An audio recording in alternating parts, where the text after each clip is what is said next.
Vjetër e një rënje interesi të vaksinimit të fëmijëve sipas statistikat 3 mujorit, një gjë e tillë theksot në krye vaksinatori Arben Xhabia, ai bën apel për prindërit që të vaksinojnë fëmijët pasi vaksina i mbron nga shumë sëmundje.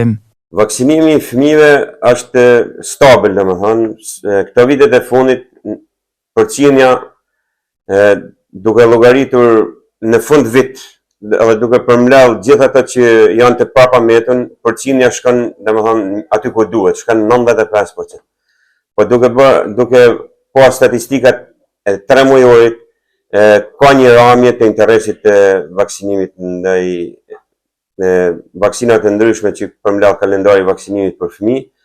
Kështu që unë gjej rastin dhe t'i them prindërve që t'i vaksinojnë fëmijët sepse vaksina i mbron nga shumë sëmundje të cilat mund të jenë prezent në një moment të befasishëm që janë, domethënë, me eksperiencat e viteve që ne kemi kalu, ato shfaqen krejt pa pritmas. Domethënë, vaksinimi është elementi kryesor për të mbrojtur shëndetin e fëmijëve.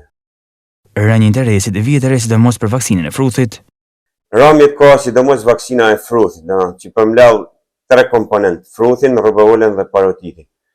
Ajo ka ramje sepse prindërit hezitojnë për arsye se ndëgjojnë nëpër media ose nëpër portalet ndryshme se vaksina e fruthit mund të shkaktojnë autizëm. Kjo, domethënë, është një thënie e gabuar sepse nuk ka asnjë bazë shkencore, sepse autizmi ka raste që është shfaqur edhe tek persona, tek fëmijë të cilët nuk janë vaksinuar fare.